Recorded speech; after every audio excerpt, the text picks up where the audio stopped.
Major funding for this program and for the related college television course Brain, Mind, and Behavior is provided by the Annenberg CPB project. Program funding is also provided by the James S. McDonnell Foundation, supporting significant programs in education, research to improve human life and global understanding, agencies of the U.S. Public Health Service, the National Science Foundation, and Ciba Geigy, science serving mankind in medicine, industry, agriculture, and the home. My first memory is a gramophone that we had on the dining room table in New Orleans, and I was not, the reason I know it's a very early memory is because I remember I couldn't quite see over the dining room table, but I could look up and see the great horn of the gramophone, his master's voice, and it played, "Get out and get under, get out and get under." That was the astonishing thing about this team. It was a great, great team, and yet they all looked as if they couldn't play football. I mean, there was Unitas, who had a sort of a strange hump on his shoulder and bandy-legged, and in fact, down on the playing field, they used to say that he looked like a pair of pliers wearing shorts. And they had these crippled linemen, and then they had this middle linebacker, a fellow called Don Shinnick. He's the fellow whose name I never can remember. I'm astonished I've remembered it at this moment. When I was learning to play the piano, one of my very first teachers was trying to get me to play a beautiful legato phrase, and she actually did take her hand and play the phrase on my arm so that I could feel specifically what those touches were that she was using, and having felt them, be able to reproduce them, remember them and reproduce them in the way I was playing on the instrument. So all kinds of those patterns are there in my hands. And in fact, I very often will rely more on my touch memory, on the feeling of my hands, than even on what's stored in my mind.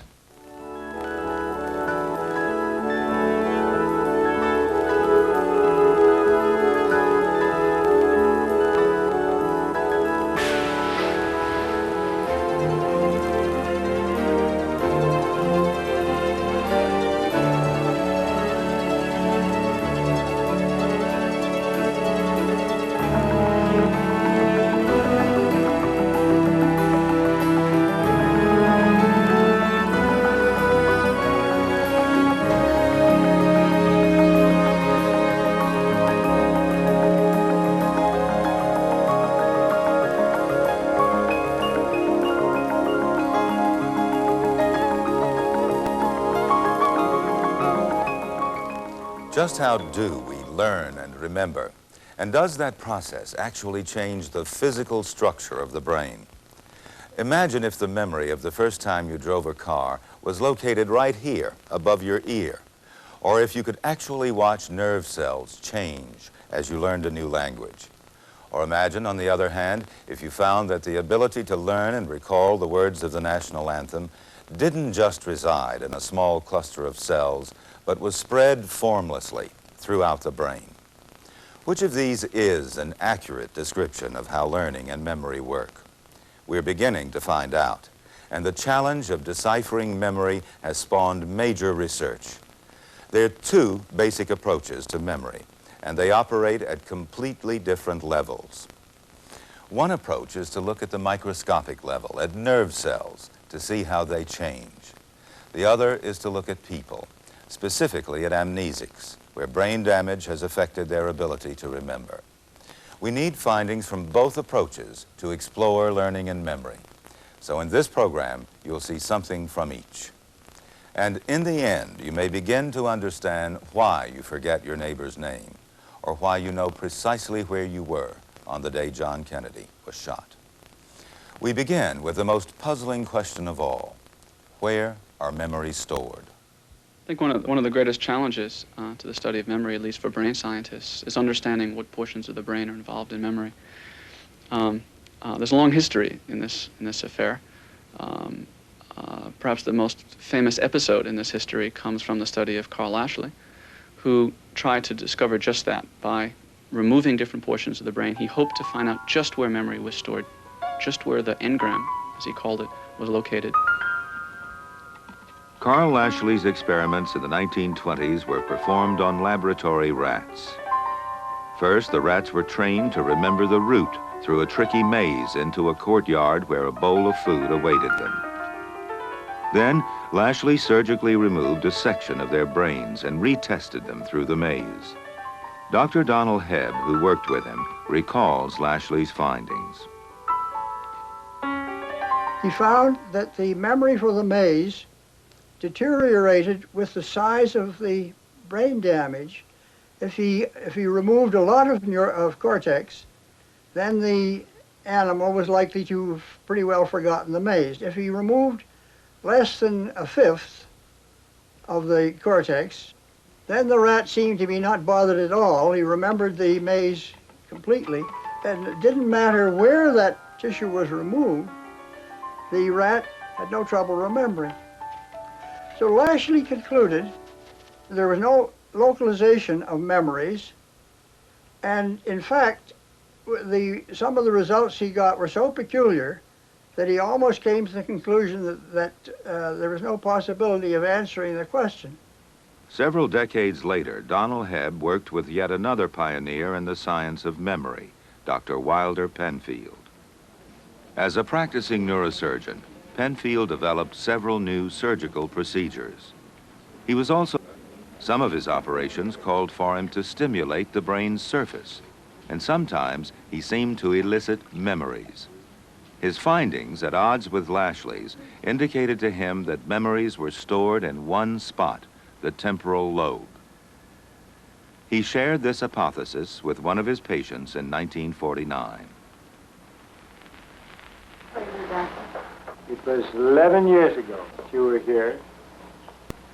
And you had as a little girl, around 7, an illness that left its mark. And so you began to have attacks, which began, I remember you telling me, with a feeling of fear. That's right. You remember we studied you with the X-ray, with electrograms, saw the pattern of your attack, and there was only one place it could be, and that's right here in your right temporal region. And so we opened it up there, didn't we? Yes. Under local anesthesia. Do you remember the pain? There was no pain. Well, that's good. It's nice of you to say so, anyway. Well, there wasn't. Penfield, before he ever removed any piece of brain, any part of the brain, always did an extensive stimulation of the brain to discover what that part of the brain was doing, where he was going to operate, so that a normal part of his procedure was just extensive stimulation. This is the brain. Now, when we stimulated at 3, you had a tingling in your thumb. You've probably forgotten now. Not very clear.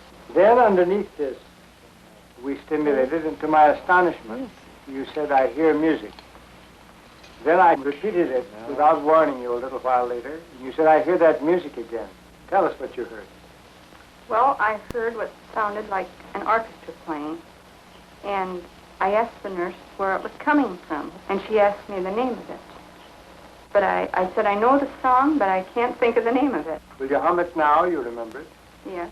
Go ahead. Da da da da da da da da da da da da da. Yes, and then when you got to that point... Penfield obtained these results only from temporal lobe. And so he concluded that memory was stored in the temporal lobe. But he never investigated really to see whether the incident that the patient remembered had actually occurred in the first place, and secondly, whether it had occurred in the form that it seemed to the patient. Penfield's work was certainly important, but it's now believed his conclusions were wrong. Memories are not stored in one exclusive region of the brain, but in many. Most of Carl Lashley's theories were wrong too, but at least one of his ideas still makes sense. The storage of memories, as Lashley suggested, cannot be localized so discretely. The storage of memory seems, by current accounts, to be located wherever processing occurs. You're sitting there and in a matter of seconds taking an incredibly modest signal, a word, somehow that word, which is in your head as an electrical signal for no more than a few seconds, can, if you wish, leave a trace that will last for years. If we could look inside the brain, we'd find that memories are stored biologically. They're wired into the brain's basic circuitry, its nerve cells. A smile, an urge, a whisper. In all of these, an electrical current in a neuron stimulates the release of chemicals across that crucial gap, the synapse. These chemicals either excite or inhibit another neuron. This process is the key to learning and memory.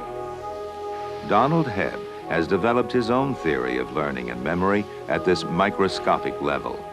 His theory of cell assemblies maintains that many cells together form the basic unit of memory. If you see an object and you're trying to think of a name for it, presumably the sight of that object excites its cell assembly. Presumably, when you can remember the name, the remembering consists of that cell assembly exciting an auditory cell assembly that represents the sound of a word. And presumably that cell assembly representing the input sound will have its connection with another cell assembly that causes an output, pronunciation, in other words, of the word.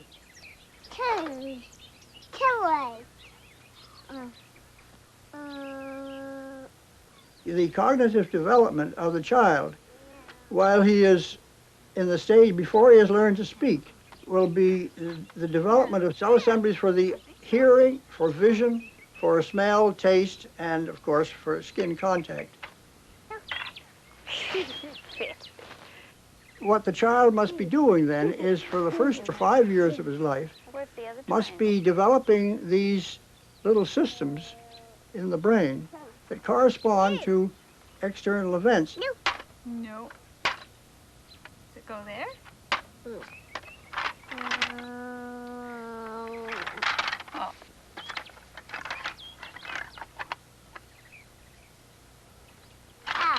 That's right. When a cell assembly is developed, then the child will not only be able to perceive that event, because the perceiving that event just consists of exciting that cell assembly, but he'll also be capable of having that cell assembly excited when the event is, when he's not exposed to that experience, so that he will be able to think about things that aren't present.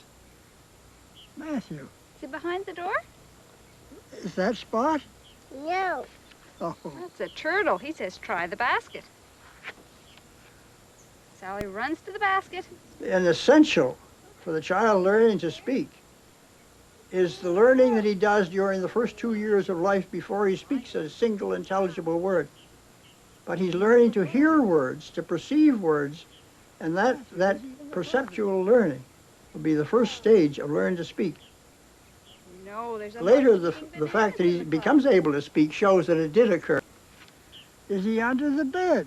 But how can this process, apparent in the child's behavior, be shown to be a biological phenomenon? No, there's an alligator under the bed. One attempt to answer that question is being made in Paris at the Pasteur Institute, under the direction of Dr. Jean-Pierre Changeur. Here, technician Christopher Henderson is following the development of cells in a chick embryo, as in see. The basic idea of the experiment is to see whether we can detect factors that make these axons, the fibers, grow in culture. And so what we do is to take an embryo of 5 days incubation, we separate the cells into individual cells, and we put them into culture. If we just grow those cells in the absence of anything, then we have round cells that survive perfectly well, but have no fiber attached to them. If, on the other hand, we take substances coming from the muscle and we put them into these cultures, we can see within 1 day the growth of long fibers. And this, we think, means that there's a signal coming from the muscle that makes these motor neurons in the spinal cord send out a fiber.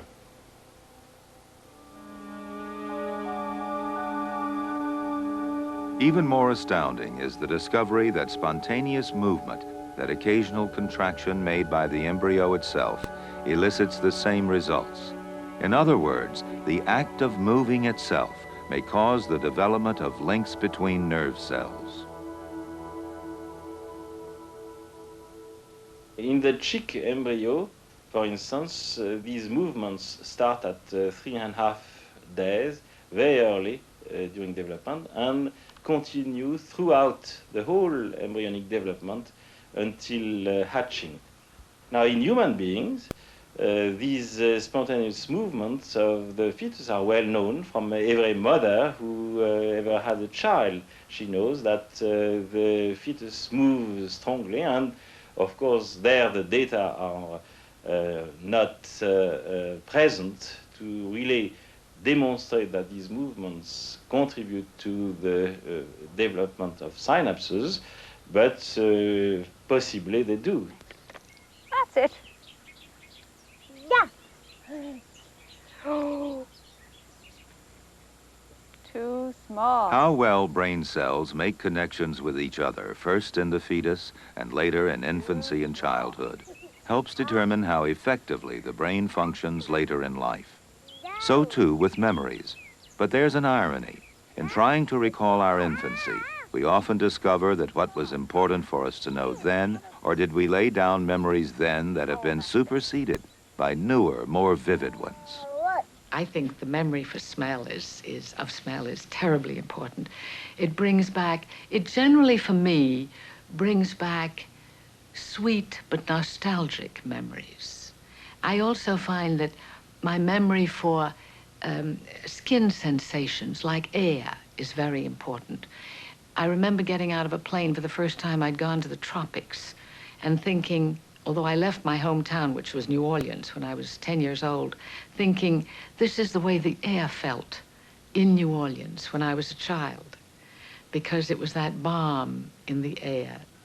I think my earliest memory is the wallpaper in the bedroom in Paris where we lived. It seems to me there were giraffes or something of the sort, and I must have been 5 at the time, maybe even 5. Something along that nature. I remember colors. Why can we remember so little of our childhood while nevertheless demonstrating how much we've learned through our childhood? By the time we've passed those formative years, we've learned all about a language, we've learned how to move in the world, we've learned all sorts of things. Yet we don't remember those events. Now, the question of why that is one that's interested a lot of people for a long time. Freud and other psychoanalytic types have always argued that it's due to repression of these memories, that you don't remember these because they were difficult times, traumatic times perhaps, and you've repressed these memories. I think the study of amnesia and more current views suggests another possibility. It suggests that early in childhood we don't have yet fully developed those portions of the brain that subserve memory of events. The first day of kindergarten is really hard to remember. Well, because there's so many days. And it was 2 years ago. And I had 2 years of kindergarten. I mean, one day could be another. When you are very young, time passes very slowly. And as you get older, time simply whizzes by. And Mother once said to me, once you're past 50, every 15 minutes it's breakfast.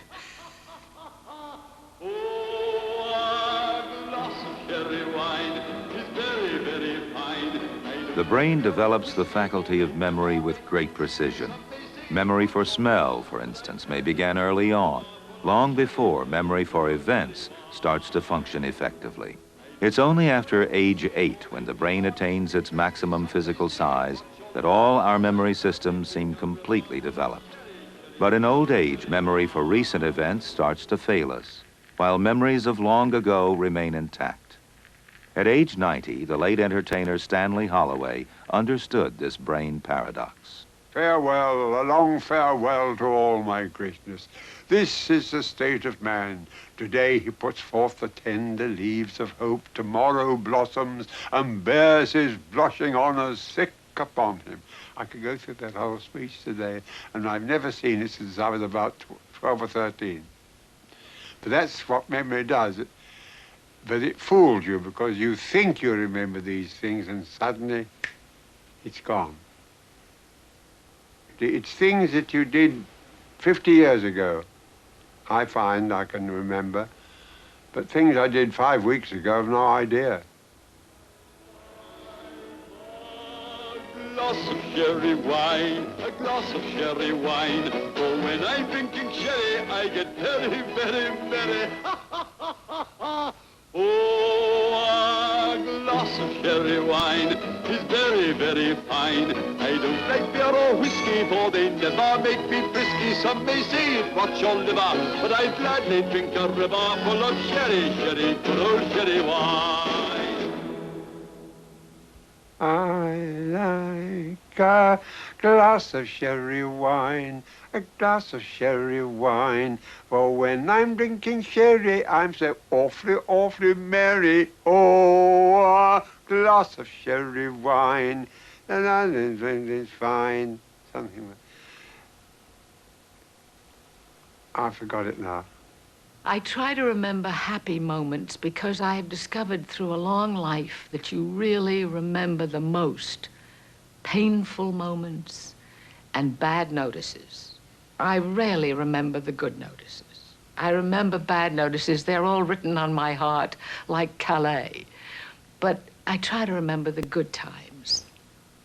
Because the bad times you remember automatically. There are certain events in one's life that people store all sorts of seemingly extraneous things about. They remember everything about their own personal histories when some famous news event occurred. Everybody remembers where he was when Kennedy was assassinated. I was sitting in my office, but I can remember the phone call from the girl who was now my wife calling up and saying, "My God, have you heard the news?" I can remember the inflection of her voice. I can remember the cant of the seat that I was sitting in. I can remember reaching over and turning on the set. When Kennedy was assassinated, I was in my parents' home in Los Angeles. I was walking out the front door. My mother was coming home with groceries. She had heard the information on the car radio, and she told me. You have a very powerful physiological response, by which I mean you have the secretion of hormones that circulate throughout the body, affect the brain. The fate of memory seems to be very closely tied, seems to be importantly related to such a physiological response. This physiological response in many ways determines how strongly those memories will be stored. Memories laden with emotion are often the most vivid, the most enduring. Is it because one structure that plays a role in such dramatic emotions, the amygdala, is located next to the hippocampus, the gateway to incoming memories? The amygdala and hippocampus may interact, and a memory may be dispatched for storage. But the hippocampus's role is more complicated than that. The best way to understand its subtleties is to observe patients whose hippocampi have been damaged. Their disease is called amnesia.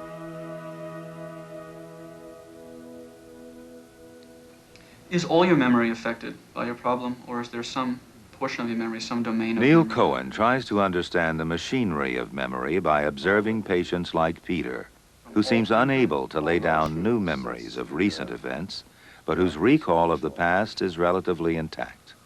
Well, I went to Archbishop Williams High School in Braintree.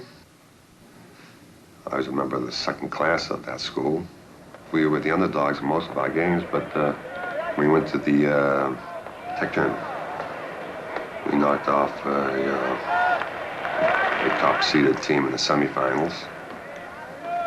And we made it all the way to the finals, and we lost the last game. Peter suffered damage to his brain several hours after a college basketball game in 1957. It was really an eerie feeling. I was lying there, I was helpless. I couldn't talk. I was trying to say something, but I couldn't say anything. I knew what was going on about me. I knew they were carrying me out on the stretcher. And it was night, it was dark, and it was cold, being in January. And I was being placed in the ambulance. I remember the ride in the ambulance, the siren blaring. And I remember being taken into the St. Vinny's, being taken out of the ambulance. But once I get to St. Vinny's, I don't remember anything. Memory can break down in different ways in patients with damage to different areas of the brain. That suggests that different areas of the brain contribute to memory in different ways, contribute different processes to memory, and that you see the interruption of these different processes after damage to these different brain regions. In the hospital, doctors found that Peter had suffered fairly specific brain damage. One area clearly affected was the region overlaying the brainstem, the hippocampus. Nothing could be done to repair it. It's now ineffective in helping to lay down certain types of new memories. Have you ever seen this photo before? Yes. Okay, tell me what's happening here. That's Jimmy,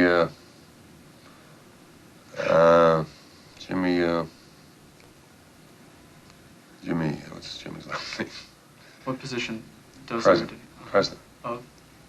United States. Okay. And how about these two men? Who are they?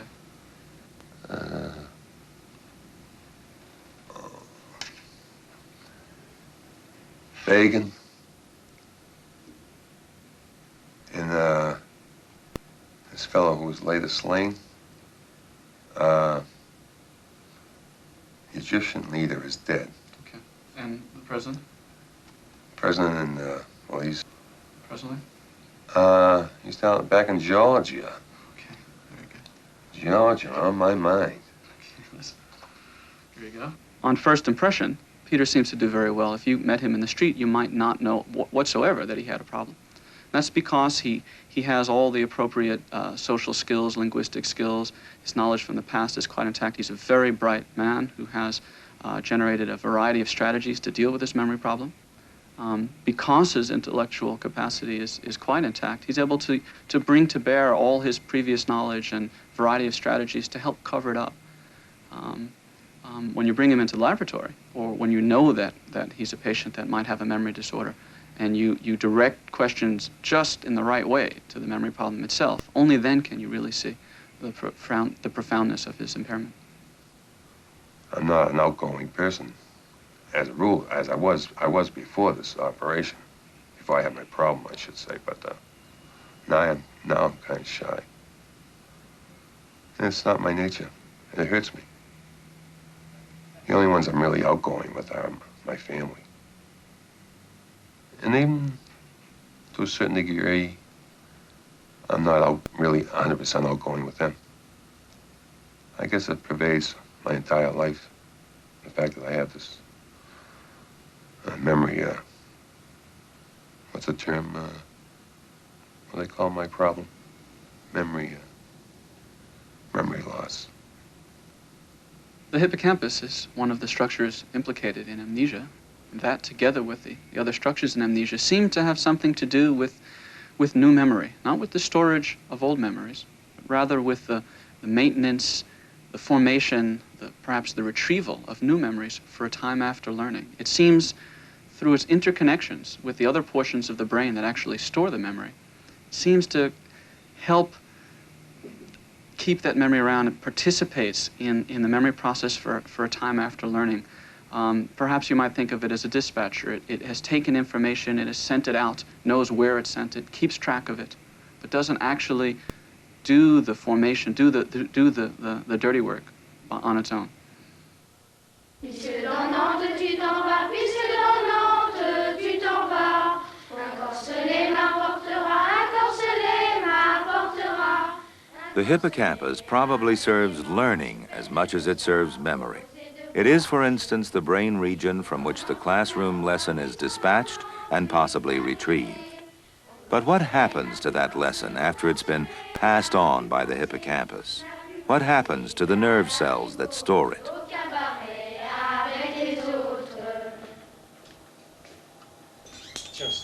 In Charget's lab in Paris, he and his team have been observing the process of learning in the growing brains of rats. Their experiments have shown that while learning encourages the creation of some neuronal connections, learning also involves the paring down or elimination of other connections. And so pathways between cells become more effective in transmitting messages.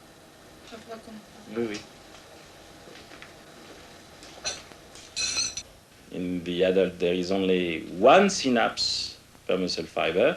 In the newborn, about 3 to 4. In baby rats, at least, excess synapses, those gaps between nerve cells, are often discarded as learning advances.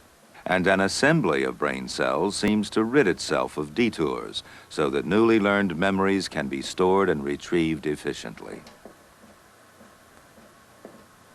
The elimination of some synapses would create order. Thus, the idea that learning being associated with the stabilization of some synapses and the elimination of other ones, learning would be to eliminate an excess. Learning, therefore, involves in part the streamlining of connections between nerve cells. Now, what about the myth which claims that after the age of 25, the human brain loses 1,000 brain cells a day? Donald Hebb is skeptical. In spite of the loss of brain cells, the steady loss from the age of 25 or so onward, gives a strange picture. What it gives you is a picture of someone who gets smarter and smarter, more and more efficient as he or she gets older, and yet is losing brain cells at the same time. What seems to be going on is that with age, there are some cells lost, but on the other hand, the individual is making better use of what he has. As you're sitting there at this table with me now, indeed are you sending electrical patterns down certain pathways, and those electrical patterns are producing a structural change in your brain right now? Are you indeed physically rearranging your circuitries? Dr. Gary Lynch, like others, believes that all learning, from the comprehension of a new word to the conceptualization of an idea, should leave a biological trail through the brain. It makes good sense to believe that the adding and subtracting of neuronal connections is what reinforces pathways and helps make lessons truly learned. But can such a process be observed under a microscope? What we're saying here is that an event which lasts half a second, within 5 to 10 minutes has produced a structural change that in some ways is as profound as the changes that one sees after damage. So, now we have a new ball game. For Gary Lynch, the new ball game was an experiment in which sections of rat brains were monitored before and after electrical stimulation. The jolt of electricity administered by his team of researchers is similar to what our brain cells experience with each new idea, word, lesson, or thought. Would the electrical charge actually change the neurons themselves? Detailed electron micrographs allowed Lynch's team to see cells before and after the stimulation. If there was going to be any change at all, it was bound to occur here, along the dark line, the synapse. Jean-Pierre Changeux had discovered that some synapses are eliminated. Would Gary Lynch find that others are created? For the first 8, 9, 10 months of this project, we found nothing. Every variable that we looked for, every change that we thought was there, upon further examination, disappears, right? But in the 11th month, Gary Lynch and his team suddenly observed dramatic changes in certain cells. They had actually grown new synaptic connections with other cells. Before his eyes was the biological evidence that learning involves a physical change in the circuitry of the brain. We did find something. We did replicate it. It's in there. It also, in the end, of course, gave me about as much satisfaction as anything that I've ever done. Now, if we can find ways to influence that process, to facilitate it if we could, I think the clinical edge there would be tremendous. But that's at this point, of course, it's science fiction. Science fiction? Possibly. But the prospect of controlling the pace of synaptic growth is an enticing, frightening idea. Imagine being able to alter the anatomy and chemistry of our brains. Imagine devising a pill that improves memories. Imagine being able to surgically modify the brain to enhance its ability to learn. We're just beginning to understand the biological basis of learning, being able to influence that biology, a milestone in human history with colossal impact. One method bordering on science fiction is being tested in Sweden at the University of Lund by Dr. Anders Björklund. He works with rats whose hippocampal regions have deteriorated because of age. As a result, they're unable to remember new tasks. By implanting their brains with hippocampal cells from the normal brains of young rats, he hopes to develop ways of restoring some types of memory in humans. This is a trained rat which has learned to find the platform, and irrespective of where the rat is put into the pool, he'll find the platform within a very short time. This test serves as a benchmark to memory. Once a rat learns the location of the platform in the milky water, she's always motivated to find it again. Healthy young rats who have discovered the solution rarely forget, but older, impaired rats find it difficult, if not impossible, to remember. They're shown the location of the platform time after time, but the training has no impact. They don't learn.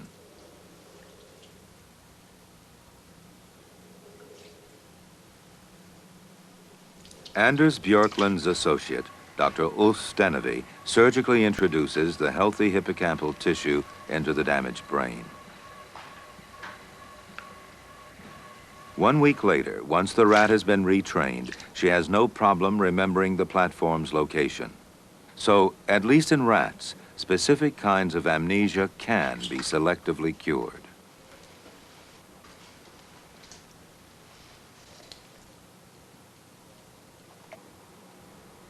Some components of memory function may be influenced by simple cell implants. Now, if this is true, then it may be possible sometime in the future to influence or improve memory function also in humans. Amnesia in humans is often very selective as well. Neil Cohen works with Peter to find out if there may indeed be an area of his recent memory that is still intact. The pyramid. It is a pyramid, but does the puzzle have a name? The pyramid puzzle? This is the Tower of Hanoi puzzle. There are a number of ways to solve this task. There's a very nice rule that one can use, a recursive rule that one uses, keeping in mind the goals and dividing it into sub-goals. There's another strategy that simply relies on remembering the specific moves.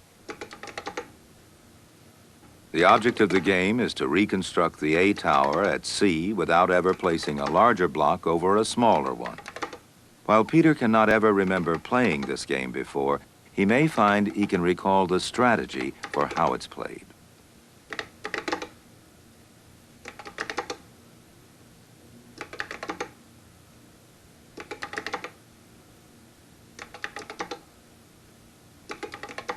With practice, you get better and better. Your solutions get more efficient.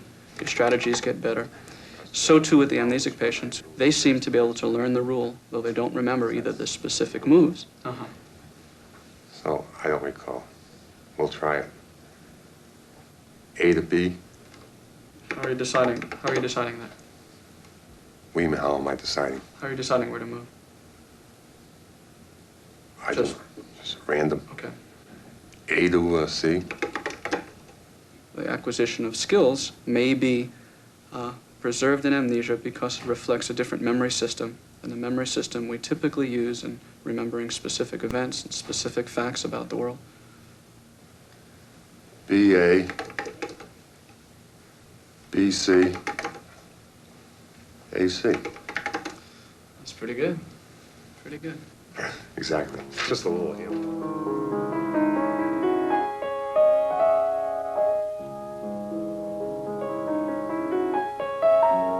Peter's success with the tower puzzle may tell us much about how the healthy brain processes memory. The feat suggests that the brain categorizes types of remembering. It pigeonholes the memory of a sound differently from the memory of a face, and separates the recall of hands across a keyboard from the recall of a poem. There is, in other words, a well-ordered system to the way memories are arranged in our brains. If I'm in doubt about what a chord is in a piece, even if it's an orchestral piece, I will play the chord actually in space on a kind of phantom piano, which again is part of my memory.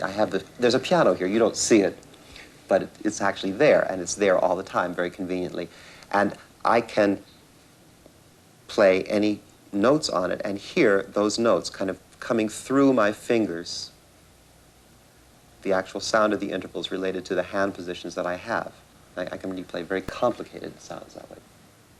For most of us, a 7-digit telephone number is about the limit of our short-term memory.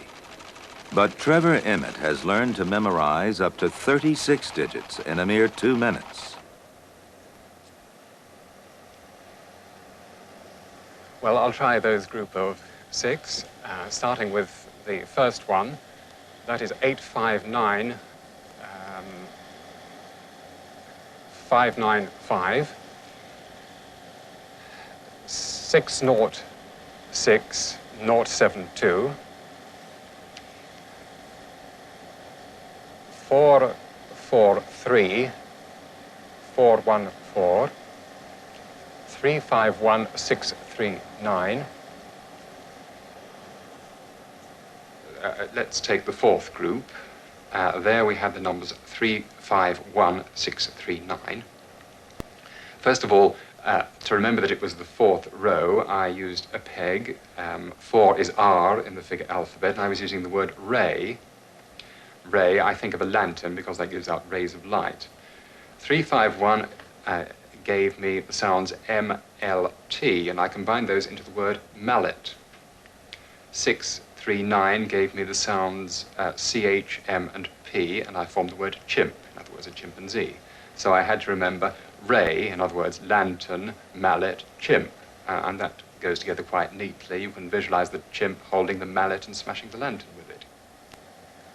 Now I'm having difficulty with the fifth group. Let me just try the sixth, and then perhaps I can come back to the fifth.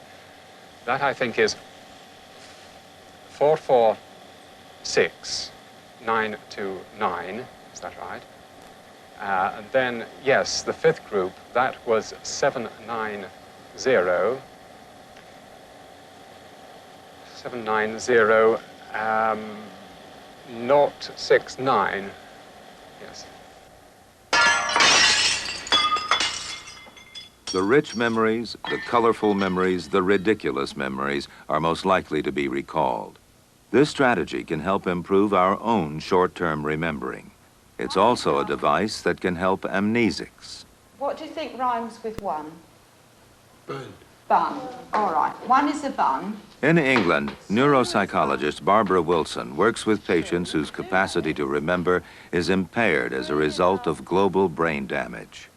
Just as the lantern, mallet, and chimp help Trevor Emmett remember strings of numbers, bizarre associations can help those who cannot otherwise retrieve from the brain memories essential to daily life.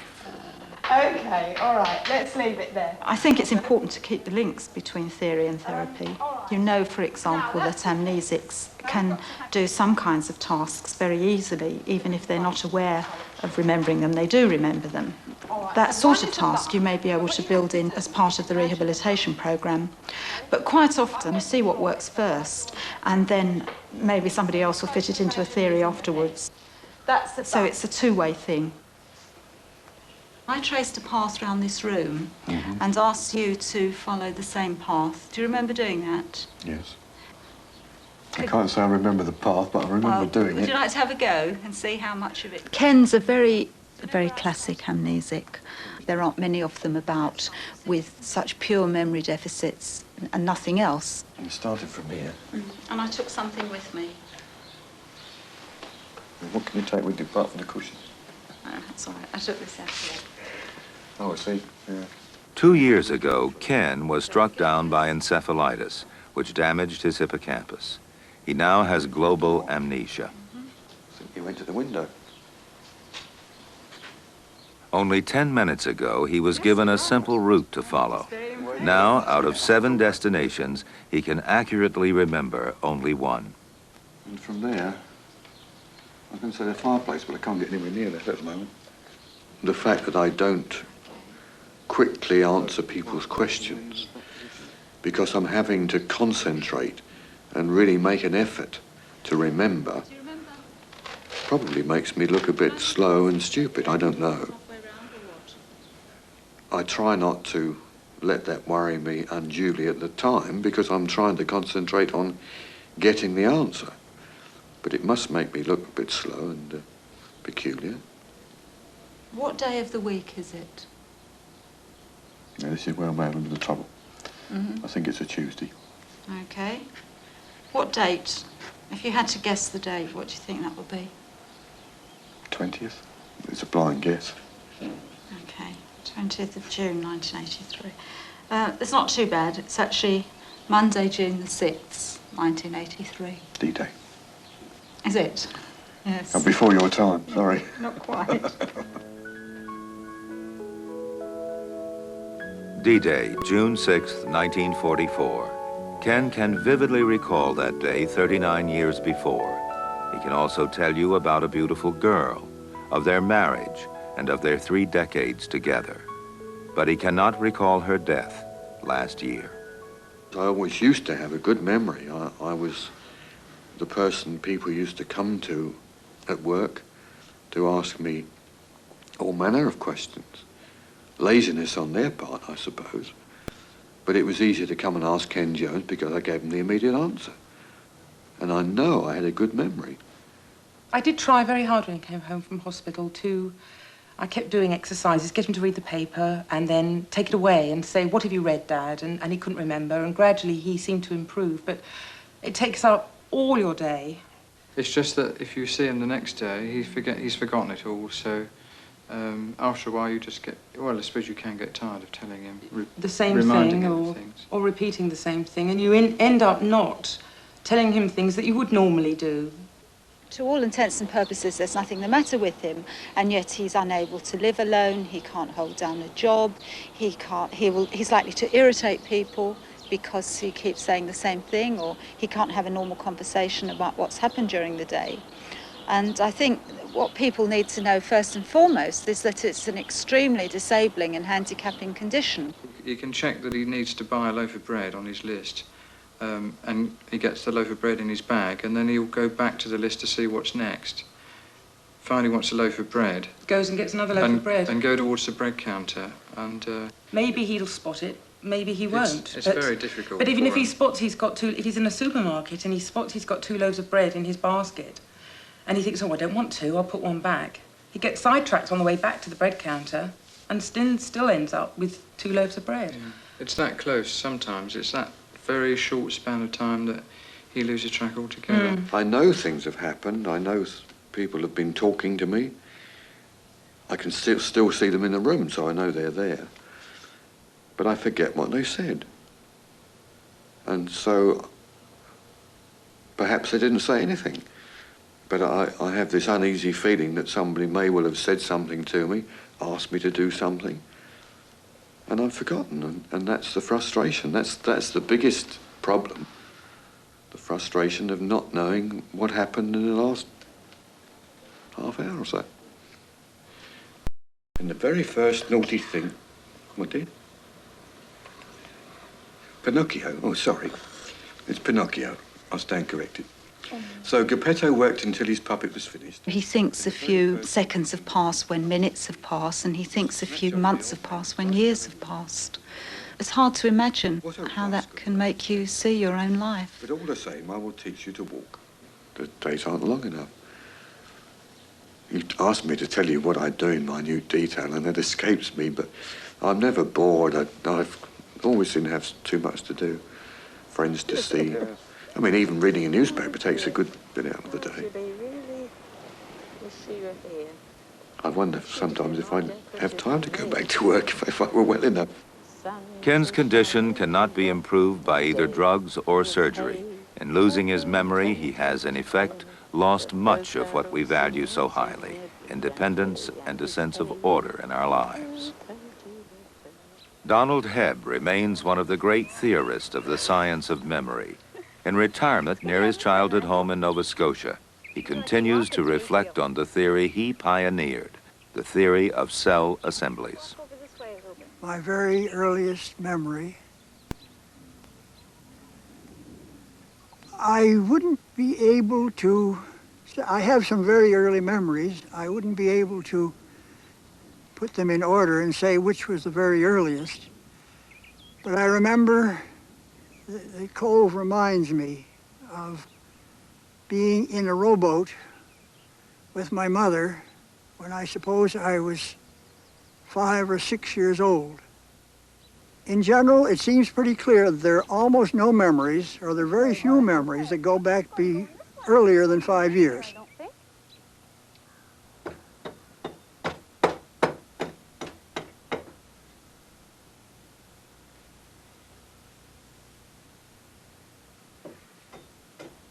I would think that in Matthew's brain, when he's exposed to the piece of wood that I was chopping up to make a model boat of, I would think that his experience with boats of any kind would be so limited that he had not yet formed groups of cell assemblies corresponding to the different experiences of a boat as seen from the side, as seen from the front, as seen out on the water sailing, and so on.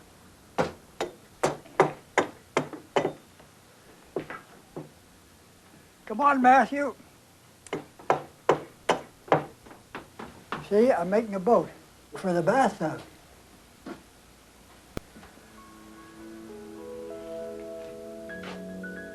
If you ask Matthew in 20 years' time, or 10 years' time, what happened when he was 2 years old, he will just say he's forgotten. He hasn't really forgotten.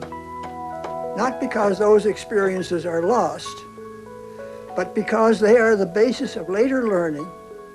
And when the new learning is incorporated in the old learning, it becomes all new learning.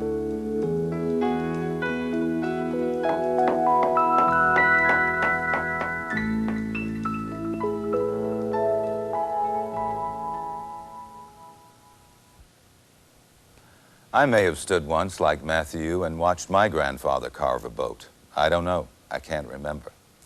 But today I do know a thing or two about boats. The circumstances of my learning may have been forgotten, but not the substance of that knowledge. In fact, what I forget may be as important as what I remember. The brain has to decide on priorities. It can't store and retrieve everything. And so, while I still may not know how I found out about boats, the idea, the concept is clear in my mind. What would life be like if we couldn't forget? The most famous case was of a Russian who had a photographic memory for everything. Everything he'd ever done, seen, heard, smelled, touched. This extraordinary man could not sustain a conversation. Every word, every thought was accompanied by a flood of memories. For him, life was almost unbearable. Learning, remembering, and forgetting. All are crucial to our survival, to knowing who we are. I'm George Page. Well, this fellow Shinnick, when I sit down at the banquet or whatever it is, and I realize I have to make this speech, and I suddenly can't remember Shinnick's name. And what I do is to go through the alphabet, A, and I try to make all sorts of A sounds, and then I try to make all sorts of B sounds. Bill, Bob, I suppose everybody does this. C, Charlie. And then sometimes D goes by and I don't get the Don. And so then I have to start the whole alphabet again, which is why at banquets I'm this strange reclusive figure running through this alphabet in his mind. T, Tom, and then usually I remember his name. Shinnick! And I usually shout it out. Frog and cotton and he did right. Frog and cotton and he did right. Sword and a pistol by his side. He rode up to Miss Mousie's home. He rode up to Miss Mousie's home, where he have often been before.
Major funding for this program and for the related college television course, Brain, Mind, and Behavior, was provided by the Annenberg CPB project. Program funding was also provided by the James S. McDonnell Foundation, supporting significant programs in education, research to improve human life and global understanding, agencies of the U.S. Public Health Service, the National Science Foundation, and Ciba Geigy, science serving mankind in medicine, industry, agriculture, and the home. Dr. Richard M. Restak has written a companion book to this series, The Brain, which is published by Bantam Books and is available in bookstores and libraries.